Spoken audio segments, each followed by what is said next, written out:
Good morning, class 12th. So, students, this is our first online class of geography subject, and in this class, we are going to start chapter number 2, the world population, distribution, density, and growth. We have done chapter number 1 in our regular classes, so that's why we are starting this chapter. So, world population. What is current world population? So, according to your book, the world population is 6 billion. Book के according अगर बात करें 6 billion है, but अगर currently बात करें तो currently आपकी पॉपुलेशन है 7.8 billion. Okay, now first introductory portion में इतना ही इंपॉर्टेंट है. सेकंड पॉइंट है अपना patterns of population distribution in the world. Pattern से मतलब है किस तरीके से way people are space over earth surface, किस तरीके से लोग हर एक लैंड सरफेस एरिया पे. कॉन्टिनेंट 7 है, ज़रूरी नहीं है हर एक कॉन्टिनेंट में उतनी ही पॉपुलेशन हो, इक्वल बटी हुई हो, बिल्कुल नहीं. एशिया में सबसे ज़्यादा है, सबसे कम की अगर हम बात करें तो अंटार्कटिका में है. क्यों, किस तरीके से, ऐसा कौन सा पैटर्न है, कैसे लोग बसे हुए हैं, that we will discuss in this portion. So patterns of population distribution in the world, the meaning of this line is way people are space over the earth surface. So अगर हम इसे अर्थ का एक डायग्राम माने तो around 90% ये जो area है 100 में से ओनली 10% लैंड सरफेस एरिया पे कितनी पॉपुलेशन रहती है, 90% population. Like we can give the example of Asia. Asia के सदर्न पार्ट में, ज़रूरी नहीं है एशिया का मोस्ट पॉपुलस कॉन्टिनेंट है तो पूरे एशिया में पॉपुलेशन इक्वली डिवाइडेड हो, बिल्कुल नहीं. सदर्न पार्ट में पॉपुलेशन ज़्यादा है, इस टेबल के जरिए हम लोग देख लेंगे कैसे. एंड मैं अगर बात करूँ नॉर्थ अमेरिका की, नॉर्थ अमेरिका में यूएसए यहाँ पर पॉपुलेशन सबसे ज़्यादा, हर जगह नहीं, कहीं कहीं पर ज़्यादा है. तो यहाँ बात करें 10% पॉपुलेशन, 10% लैंड सरफेस एरिया पे आपकी कितनी परसेंट पॉपुलेशन रहती है, 90% पॉपुलेशन रहती है. कितने परसेंट पर, 10%. आउट ऑफ 100% में से 10% population, sorry 10% land surface area. Now we are moving forward to this table. The 10 most populous country of the world contribute about 60% of the world population. ये नीचे एक टेबल बनी हुई है जिसमें हम लोगों ने 10 most populous country in the world, दुनिया के सबसे घनी आबादी वाले 10 कंट्रीज की अगर हम बात कर रहे हैं तो इन 10 कंट्रीज में दुनिया के 100 में से 60% पॉपुलेशन इन 10 कंट्रीज में ही रहती है. चलिए ना, अगर हम इस टेबल को डिस्क्राइब करें, ये तो कंट्रीज़ के नाम हैं सीधे में, एंड अगर इस लेंथ की बात करें, कुछ नंबर्स दिए गए तो ये नंबर्स हैं किस चीज़ के, ये नंबर्स है population in million. Like 0, 200 million, 400, 600, 800, 1000 million. Million तो नहीं आ जाएगा ये, 1200, 1600, ये क्या है, मिलियंस में पॉपुलेशन है. एंड ये आपकी कंट्रीज़ के नाम है. So the very first country which is very populace, that country is China. After that India. After that USA, Indonesia, Brazil, Pakistan, Bangladesh, Nigeria, Russia and Japan. ये 10 most populous countries हैं. इनमें से एक एक करके हम देखते हैं कौन सा किन कॉन्टिनेंट में सिचुएटेड है. China is situated in Asia, India is situated in Asia, USA is situated in north America, Indonesia is again situated in Asia, Brazil is situated in South America, Pakistan is again situated in Asia, Bangladesh is again situated in Asia, Nigeria is situated in Africa, Russia and Japan both are situated in Asia. तो contribution सबसे ज़्यादा most populous country China, जो कि Asia में है. सबसे ज़्यादा most populous continent वो भी एशिया है, बिकॉज इन 10 में से अराउंड 6 और 7 कंट्रीज हमारी एशिया के अंदर इंक्लूड होती हैं. तो इस टेबल से हम ये जानते हैं कि 100% में से 60% पॉपुलेशन इन 10 कंट्रीज़ के अंदर ही है. 10% लैंड सरफेस एरिया पे हमारी 90% पॉपुलेशन रहती है. तो देखिए एशिया में भी इन सभी कंट्रीज़ हमने देख ली 60% पॉपुलेशन, इन ही कंट्रीज़ में 60% पॉपुलेशन है. इस वजह से हमारे फैक्ट क्लियर हो जाता है. क्यों बस 10% में ही, क्यों, क्योंकि इन्हीं कंट्रीज़ में आपकी 60% आ जा रही है. हर एक जगह नहीं बसा हुआ. इंडिया में भी अगर बात करें जहाँ पर आपकी वैलीज़ है, गंगेटिक वैली या बात कर रही हूँ मैं, वहाँ पर पॉपुलेशन बहुत ज़्यादा है. बशर्ते मैं थार डेजर्ट की बात करूँ वहाँ कम है. तो हर जगह नहीं, कहीं कहीं जगह पॉपुलेशन ज़्यादा है. फिर भी ओवरऑल बात करें एशिया की सबसे ज़्यादा है, एंड बात करूँ चाइना की सबसे ज़्यादा है कंट्री वाइज. एंड इन सभी पूरी कंट्रीज़ कितना कॉन्ट्रीब्यूट करती है, 60% of the world population. Now let's move forward to a next topic which is density of population. Density of population. So what do you mean by density? First of all, let me introduce with the definition of density, and then we will discuss this formula and incorporate this formula also. So each unit of land has limited capacity to support people living on it. बिल्कुल सही बात है. एक particular land surface area, अगर इतनी सी ज़मीन है तो उसमें 4 लोग ही आ सकते हैं, 5 लोग नहीं, 6 लोग नहीं, 10 लोग नहीं आ सकते. कैपेसिटी होती है एक लैंड सरफेस एरिया की. जैसे अगर एक स्टूल है, उस पर आप हैवी चीज़ें रखे जाओगे, कोई इंसान चढ़ गया, फिर और चढ़ गया, टूट ही जाएगा वो. वैसे लैंड तो नहीं टूटने वाले, बट एक कैपेसिटी होती है, उससे ज़्यादा आप नहीं उसके अंदर इंसानों को भर सकते हो. इसीलिए ज़मीनें लिमिटेड हैं, तो इसलिए हमारे घर भी ऐसे बनने लग गए. ऐसे तो बन नहीं सकते, कभी ना कभी तो ख़त्म हो जाएगी. तो आपने क्या किया, इस तरीके से घरों को बनाना स्टार्ट कर दिया. Hence it is necessary to understand the ratio between the numbers of people to the size of land. इसीलिए हमें population of area, land surface area और आपकी जितनी पॉपुलेशन है उसमें जो रेशियो है उसे समझना बहुत ज़्यादा ज़रूरी है. इसी रेशियो को हम बोलते हैं डेंसिटी ऑफ पॉपुलेशन. डेंसिटी मतलब घनत्वता, घनत्व जिसे हम बोलेंगे हिंदी में. इसे मेज़र कैसे किया जाता है, पर्सन पर स्क्वायर किलोमीटर में. पर्सन पर स्क्वायर किलोमीटर में ही हम इसे इंडिकेट करेंगे, डिनोट करेंगे. Now what is the formula, population upon area. Density को निकालेंगे कैसे, कितनी तो पॉपुलेशन है हमारी एंड कितने परसेंट एरिया में फैली हुई है. एक एग्जाम्पल भी आपकी बुक के अंदर दिया है कि मान लिया किसी एक एक्स रीजन में, या रामनगर नाम का कोई रीजन है जिसमें 100 स्क्वायर किलोमीटर का आपका लैंड सरफेस एरिया है, जिसमें 1,50,000 आपकी पॉपुलेशन है. सो 1,50,000 को अगर हम ऊपर रखते हैं, पॉपुलेशन ऊपर रहेगी और लैंड सरफेस एरिया नीचे, तो 100 में से 100 कट जाएगा, तो आपकी पॉपुलेशन कितनी आ जाती है, 1500 पर्सन पर स्क्वायर किलोमीटर. इसका मतलब अगर ये 100 स्क्वायर किलोमीटर है पूरा ब्लैक बोर्ड, ओके, एंड इसमें कितने लोग रह गए, 1,50,000 लोग रह गए. उसमें से हमने क्या किया, इस फॉर्मूला को डिवाइड कर दिया, तो हर पर्सन मतलब कितना निकला हमारा 1500. तो 1500 पर्सन 1 स्क्वायर किलोमीटर में रहते ही रहते हैं. इस तरीके से हम लोगों ने क्या निकाल लिया, उस एरिया की डेंसिटी निकाल ली. नाउ आपकी बुक के अंदर नेक्स्ट पैराग्राफ में लिखा है, do you observe that some areas are really crowded. Obviously Asia is very crowded continent. There are the densely populated parts of the world which is more than 200 person per square kilometer. बिल्कुल सही बात है. जैसे India ही मान लो, India की ही population density क्या है, 382 person per square kilometre. Average है density, average density of India is according to 2011 census. 2021 में हुआ नहीं है. 1991 का नहीं पढ़ सकते हम लोग, 2001 का नहीं पढ़ रहे हम लोग, 11 का पढ़ रहे हैं, करेंटली पढ़ रहे हैं. तो 382 person per square kilometre is the density of India and the density of Rajasthan is 200 person per square kilometre.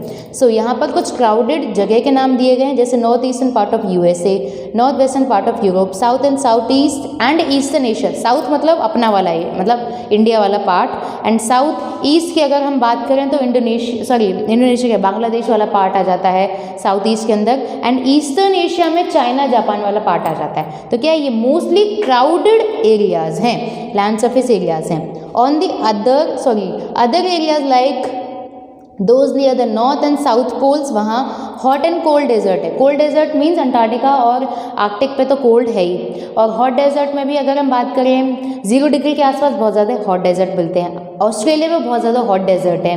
आपके अरब जो पार्ट है, अरेबिया वाला पार्ट है, वहाँ पे भी बहुत सारे हॉट डेजर्ट है. वहाँ पॉपुलेशन इतनी ज़्यादा नहीं है. इक्वेटर वाले पार्ट में भी लो डेंसिटी मिलती है क्योंकि टेम्परेचर हॉट है. पोल्स में कम मिलती है क्योंकि टेम्परेचर कोल्ड है. That's why there are the sparsely populated region in the world with less than 1 person per square kilometer. Antarctica में ढूंढे इंसान नहीं मिलता है, बिकॉज जो क्लाइमेट है बहुत ज़्यादा हार्श है, तो वहाँ की पॉपुलेशन डेंसिटी क्या है, 1 person per square kilometer, मुश्किल से वो भी. और हम अगर densely populated area 382 person per square kilometer on a particular land surface area.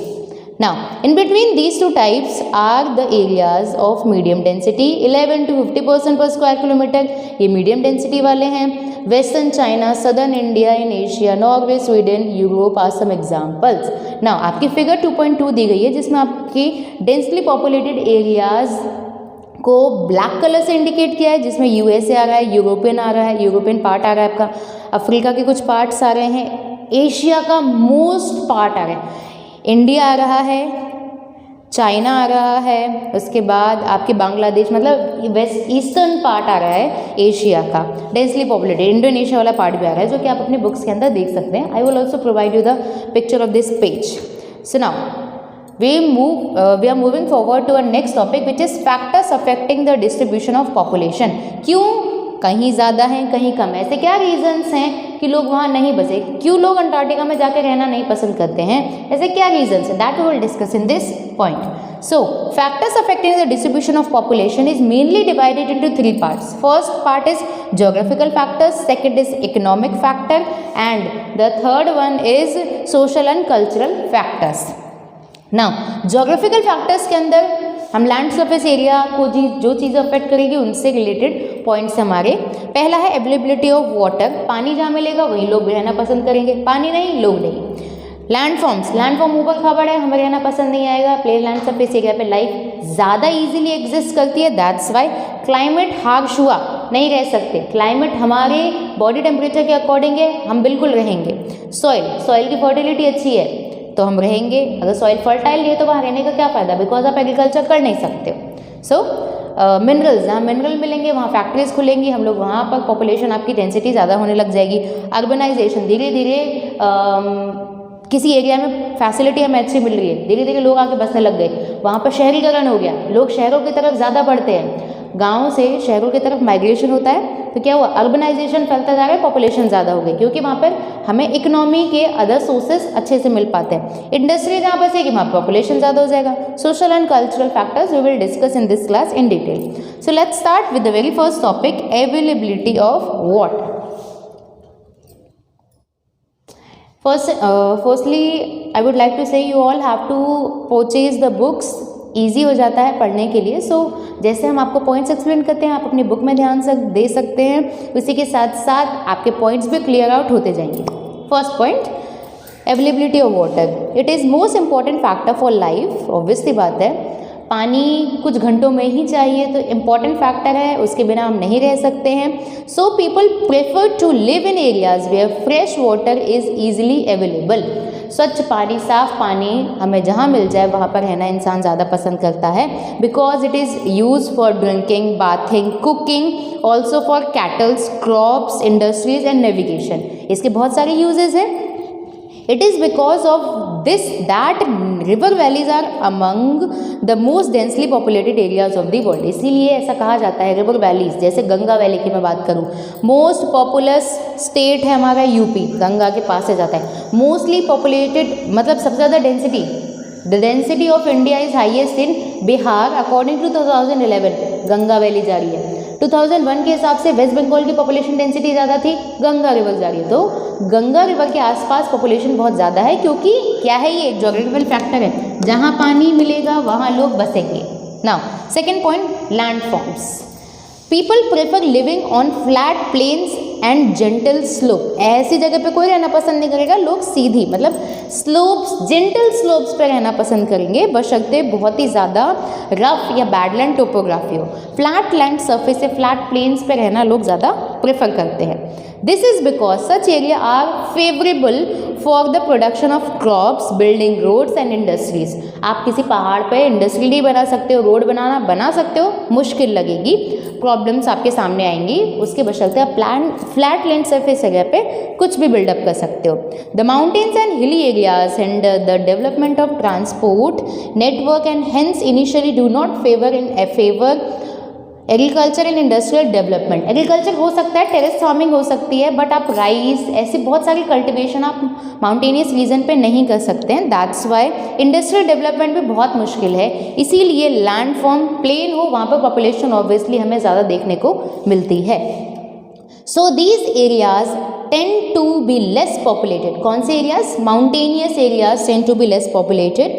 Ganga plains densely populated हैं, उसका हमने यहाँ पे भी देखा है, यहाँ पे भी इसके पॉइंट्स को कवर अप किया जा रहा है। Now we are moving forward to the third point which is climate. Climate, an extreme climate such as very hot or cold desert are uncomfortable for human habitation। बिल्कुल हमारे Thar desert की अगर हम बात करें, वहाँ पर कोई घूमने तो जा सकता है पर बहुत मुश्किल है वहाँ पर रहना हमेशा के लिए, because hot and cold desert में हमारी ह्यूमन जो बॉडी है वो एडजस्ट करने में मुश्किल होती है, उससे प्रॉब्लम्स होती है, डिहाइड्रेशन हो जाएगी, हाइपोथर्मिया हो जाएगा, बहुत सारी, दोनों डेजर्ट को कंपेयर करके मैं बोल रही हूँ। तो यहाँ बात की जा रही है कि प्रॉब्लम्स होती हैं, दैट्स वाई वहाँ पे पॉपुलेशन कम है। Areas with a comfortable climate, comfortable means temperature सही है, मॉडरेट है, बारिश होती है और भी चीज़ें उसके लिए अफेक्टफुल हैं। सो कंफर्टेबल क्लाइमेट के अंदर जहाँ पर where there is not much seasonal variations attract more people, ऐसा नहीं है कभी तूफान आ गया, कभी बादल गरज रहे, कभी फिर से तूफान आ गया, ऐसी जगहों पर नहीं, जहाँ कंफर्टेबल इन्वायरमेंट होता है, क्लाइमेट होता है, वहाँ पर लोग ज़्यादा बसते हैं। एरिया जहाँ हैवी रेनफॉल होती है, हार्श क्लाइमेट होता है, पॉपुलेशन वहाँ पे कम होती है। हैवी रेनफॉल मेघालय की मैं बात कर लूँ, 0 डिग्री की मैं बात कर लूँ, हैवी रेनफॉल होगी, पानी हमेशा भरा रहेगा, जो मडी लैंड हो जाएगा, मडी लैंड सरफेस हो जाएगा, दलदली इलाका हो जाएगा। कैसे रहेंगे? पेड़ों पे रहेंगे, पॉसिबल है बट थोड़ा हार्श है। हार्श क्लाइमेट, बहुत ज़्यादा टेम्परेचर है, बहुत कम टेम्परेचर है, वहाँ पे पॉपुलेशन कम देखने को मिलती है। Mediterranean regions were inhabitants from early periods in history due to their pleasant climate, Mediterranean regions में बहुत अच्छा क्लाइमेट देखने को मिलता है, दैट्स वाई वहाँ पे पॉपुलेशन अच्छी है। Now last point is soil. Soil comes with कौन से पॉइंट के अंदर आ गए? Geographical factor, we are discussing geographical factors. Last point is soils. Fertile soils are important for cultural activities, agricultural activities और allied activities। इसीलिए यहाँ पर फर्टाइल लोमी सॉइल में पॉपुलेशन बहुत ज़्यादा देखने को मिलती है, इंटेंसिव एग्रीकल्चर हो रहा है यहाँ पर, इसी वजह से पॉपुलेशन फर्टाइल सॉइल की तरफ बढ़ती है, बशर्ते अगर मैं बैडलैंड टोपोग्राफी या फिर अनफर्टाइल सॉइल की मैं बात करूँ, क्योंकि उनसे हम एग्रीकल्चर करके उस लैंड को यूज़ में ले सकते हैं। Now, we are moving forward to a second point of factors affecting the distribution of population, which is economic factors. First point is minerals. Areas with mineral deposits, जहाँ आपको minerals मिलेंगे वहाँ पर इंडस्ट्रीज अट्रैक्ट होंगी। कोयला मिल रहा है तो कोयले या फिर कोल से रिलेटेड कोई इंडस्ट्री वहाँ पे स्टैब्लिश हो जाएगी। माइनिंग होगी, वहाँ पर इंडस्ट्रियल एक्टिविटीज़ होगी, तो हमें लोग चाहिए। हमें क्या चाहिए? हम लोगों को एम्प्लॉयमेंट देंगे, हम लोगों को काम देंगे, हमें काम है तो लोगों को काम मिलेगा वहाँ पर। तो यहाँ पर क्या हुआ है? स्किल्ड और सेमी स्किल्ड वर्कर्स यहाँ पर धीरे धीरे मूव करने लग जाएंगे। इस वजह से ये जो एरिया है जो बिल्कुल भी पॉपुलेटेड नहीं था, वहाँ एक मिनरल मिलने की वजह से वो एरिया डेंसली पॉपुलेटेड हो जाता है। जैसे कटंगा जाम्बिया की एक कॉपर बेल्ट की एक खदान है जहाँ पर बहुत अच्छी पॉपुलेशन हो गई है। नाउ अर्बनाइजेशन की मैं अगर बात करूँ, सिटीज़ में बेटर अपॉर्चुनिटी मिलती है, obviously educational, medical facility, means of transport and communication. इसी वजह से जो रूरल एरियाज़ के लोग हैं वो कहाँ माइग्रेट करने लग जाते हैं? Better amenities and attraction of life के लिए वो लोग सिटीज़ की तरफ, शहरों की तरफ वो लोग एक तरीके से जाने लग जाते हैं। मोबिलिटी बहुत ज़्यादा देखने को मिलती है। It led to rural to urban migration, migration मतलब एक जगह से दूसरी जगह मूव करना। सो इसकी वजह से क्या हो रहा है? फैसिलिटीज़ हमें मिल रही है, इस वजह से रूरल से अर्बन माइग्रेशन हो रहा है, गांव से शहरों की तरफ लोग माइग्रेट हो रहे हैं। सिटीज़ का जो साइज़ है वो बढ़ता जा रहा है। पहले इतना था, लोग आए, बसते गए, इस वजह से सिटीज़ का साइज़ क्या हो गया? बढ़ता गया। तो ये अर्बन था, अर्बनाइजेशन होने लग गया, बढ़ा, मतलब वो सिटी का एरिया, लैंड सरफेस एरिया बढ़ता गया। जयपुर पहले इतना है, बढ़ता गया, उसके बाहर लोग बसने लग गए, तो क्या हो गया? जयपुर का एरिया बड़ा होता गया। एरिया तो उतना ही है पर लोग बसने की वजह से अर्बनाइजेशन जैसी कंडीशन आ गई। Mega cities of the world continue to attract large number of migrants every year. Mega cities में मैं मुंबई की बात कर लूँ, मुंबई में बहुत ज़्यादा एम्प्लॉयमेंट देखने को मिलता है, लोग वहाँ पर अट्रैक्ट होते हैं बिकॉज ऑफ देयर लाइफस्टाइल। उस जगह में एम्प्लॉयमेंट मिलेगा, इस आस में लोग वहाँ माइग्रेट हो जाते हैं, जिस वजह से वहाँ पर अर्बनाइजेशन बहुत ज़्यादा फैल रहा है। Now, industrialization is also related to mineral factor. Industrial belt provide job opportunity and attract large number of people. एक इंडस्ट्रियल बेल्ट है, यहाँ पर आपको एम्प्लॉयमेंट मिलेगा क्योंकि लोगों को यहाँ से अगर कोई मिनरल निकल रहा है तो हमें इंडस्ट्री लगानी है, तो हमें लोग चाहिए, हमें वर्कर्स चाहिए, हमें स्किल्ड लेबर चाहिए। स्किल्ड लेबर चाहिए तो ऑब्वियसली बात है उनको जॉब मिलेगी। तो यहाँ क्या, इंडस्ट्रियलाइजेशन होने की वजह से लोगों को, लार्ज नंबर ऑफ पीपल को अपॉर्चुनिटीज़ मिल रही हैं, जॉब अपॉर्चुनिटीज़ मिल रही हैं। These include not just factory workers but also transport operators। ऐसा नहीं है कि सिर्फ वहाँ काम करने के लिए लोग आ गए, अगर यहाँ से कोई सामान प्रोड्यूस हो रहा है तो उसको कहीं और लेके जाया जाएगा, तो इस वजह से क्या हुआ, ट्रांसपोर्ट ऑपरेटर्स को भी जॉब मिली। यहाँ से कोई सामान जा रहा है तो शॉप में जाएगा, शॉपकीपर्स को जॉब मिली और बैंक एम्प्लॉयज़ को जॉब मिल रही है, डॉक्टर, टीचर्स, बहुत सारी। तो यहाँ बात करें एक इंडस्ट्री के फैलने की वजह से बहुत सारे लोगों को जॉब मिलती है। तो क्या इकोनॉमिक फैक्टर है कि पॉपुलेशन बढ़ती ही बढ़ती है उस एरिया में। Kobe Osaka region of Japan is thickly populated because of the presence of number of industry. Kobe Osaka Japan में एक जगह है, जापान पता है हमें एशिया के अंदर है लोकेटेड, हमें लोकेशन भी पता है। तो कोबे ओसाका नाम की एक जगह है जहाँ पर बहुत सारी इंडस्ट्रीज है जिस वजह से बहुत ज़्यादा पॉपुलेशन भी बसी हुई है। तो हमने देखा क्या क्या फैक्टर्स थे जिनकी वजह से पॉपुलेशन बसी हुई थी। Now the last factor is social and cultural factors. Social and cultural factors से हम लोग रिलीजन और कल्चरल सिग्निफिकेंस को देखेंगे। In the same way some places attract more people because they have religious और cultural significance like Ayodhya, Haridwar, Rishikesh, Kedarnath etcetera. In the same way, people tend to move away from the places where there is social and political unrest. जहाँ पर social लोग दंगे कर रहे हैं, झगड़े कर रहे हैं, वहाँ से लोग धीरे धीरे हटने शुरू हो जाएंगे और धीरे धीरे सोशल एंड कल्चरल जगह पर अपनी बसावट करने लग जाएंगे जहाँ उन्हें शांति मिल रही है।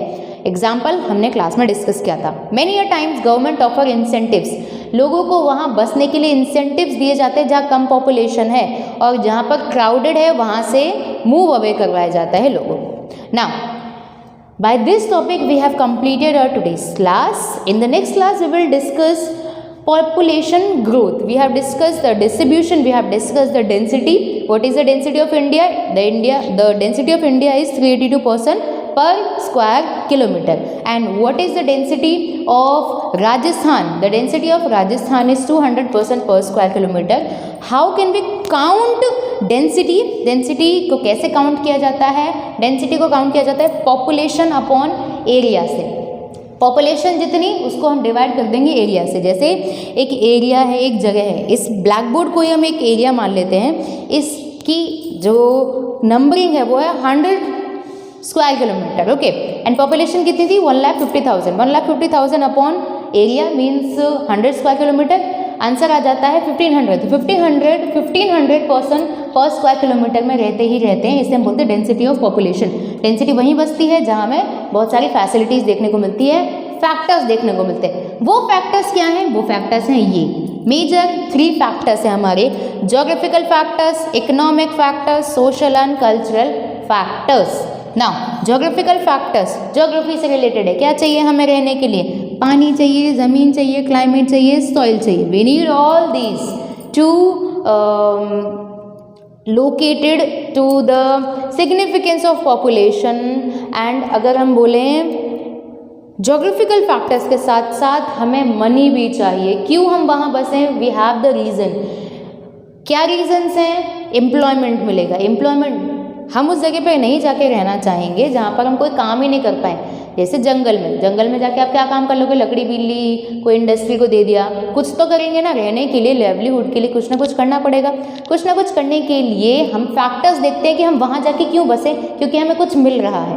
क्या मिल रहा है? हमें मिनरल्स मिल रहे हैं, अर्बनाइजेशन, शहरों में हमें काम मिल रहा है, इंडस्ट्री में हमें काम मिल रहा है। दैट्स वाई पॉपुलेशन आपकी इन जगहों पर बढ़ रही है। सोशल एंड कल्चरल फैक्टर्स, हम वही जगह पर जाके रहना चाहेंगे जहाँ पर सोशली हम लोग कनेक्ट कर पाएँ, जैसे मंदिर, टेम्पल्स, मॉस्क्यूज। यहाँ पर पॉपुलेशन आपको देखने को मिलती है। लोग एंड में जाकर 4 धाम की यात्रा करते हैं भगवान के पास, या गाँव में जाकर रहना या बसना ज़्यादा पसंद करते हैं क्योंकि वो एक जुड़ाव महसूस करते हैं, कनेक्शन महसूस करते हैं। इस वजह से पॉपुलेशन उन एरियाज़ की बढ़ती ही जा रही है। Now that's it for today's class. In the next class we will discuss growth we have discussed in the previous classes in 11th class also, and in the next class we will discuss in detail. Now I am giving you some question and answers regarding these topics. You have to do it in your geography copy. You have to make a separate geography copy and then you have to do all the question and answers in that, and you have to send me as soon as possible. So I hope you all will attend these classes sincerely. You have to be, because it's 12th, easy way में, light वे में हम नहीं ले सकते इन classes को। जितना समझ में आता है आप समझिए, नहीं आता है आप पूछिए, but attend these classes. Thank you.